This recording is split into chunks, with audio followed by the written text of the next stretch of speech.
Bonjour la Big Vadrouille. Alors aujourd'hui, je vais profiter d'être à l'écurie pour vous parler un peu de l'entretien des pieds du cheval que je peux faire moi-même entre deux parages professionnels parce que je n'ai pas du tout la prétention d'être une professionnelle.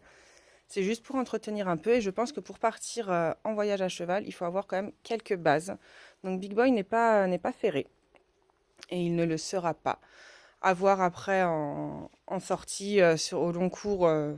Voire pour des hippo-sandales, mais j'attends un peu que les sabots aient terminé de prendre leur forme définitive. Donc, qu'est-ce que je fais quand je vais à l'écurie pour lui faire les pieds? Alors, dans ce petit sac, j'ai une pince, mais alors, Big Boy a la corne très dure, très épaisse, et je n'ai pas de biscotto, donc clairement, j'ai essayé, hein, je n'y arrive pas. J'ai réussi sur d'autres chevaux, mais pas du tout sur le mien. Donc, je commence par un bon coup de cure-pied, classique, hein, on connaît. En général, selon la saleté, je mets aussi un petit coup de brosse en fer pour bien tout dégager. Ensuite, très important, mes gants en cuir. Non, parce que franchement, vos mains vous diront merci. Moi, mes pouces ont souffert. Je m'en suis mis pas mal des coups de râpe. Alors vraiment, c'est une étape que je ne néglige plus. Voilà. Ensuite, une râpe. Donc ça, c'est une Savage, je crois que c'est la 14. C'est une râpe classique que beaucoup de gens connaissent. Il y en a d'autres, hein, chacun après son choix. Moi, je me sens plutôt à l'aise avec. J'ai pas mis de manche au bout. Ça me va très bien comme ça. Donc pour râper, faire un roll, tout ça.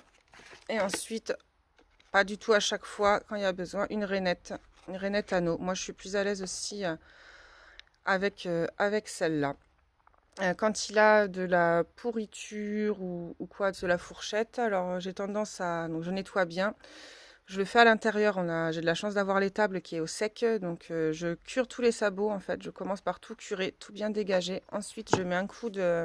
Bon, je fais mon coup de râpe, tout ça. Et ensuite je mets un mélange de vinaigre de cidre bio et d'huile essentielle de titri que je mets à chaque endroit qui est un peu creusé, parce qu'il a les lacunes médianes et latérales qui ont tendance à se creuser un peu. Donc je désinfecte avec ça et ensuite je badigeonne d'huile de cad. L'huile de cad vraie de la distillerie des Cévennes, si jamais. Elle est vraiment chouette celle-là. Ensuite, donc, on va parler voyage parce que je ne vais pas me ramener tout ça. Donc, je vais peut-être au moins prendre un gant pour la main gauche, celle qui tient le sabot qui est à protéger. Parce que je n'ai pas de trépied ni rien, c'est tout à l'arrache. J'ai aussi, ah oui, je ne l'ai pas sur moi là, mais j'ai un tablier également en cuir qui peut éviter ce genre de choses. Voilà, ça c'est un coup de râpe dans mon pantalon. Mais, bon, ça va, il s'en remettra.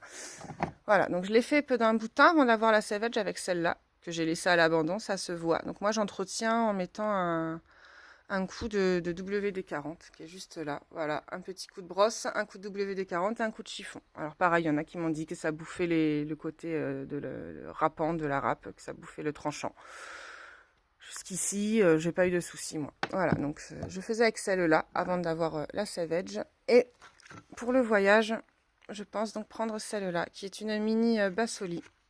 Tout ça, c'est les trois quarts, enfin pas tout, mais maintenant je prends sur boutique parage, hein, si jamais. Donc elle a pas trop servi celle-là, parce que là je préfère faire avec la grande, mais je ne me vois pas me trimballer la grande en voyage. Voilà un peu pour ce qui est de l'entretien des sabots. Allez, à bientôt pour une autre vidéo.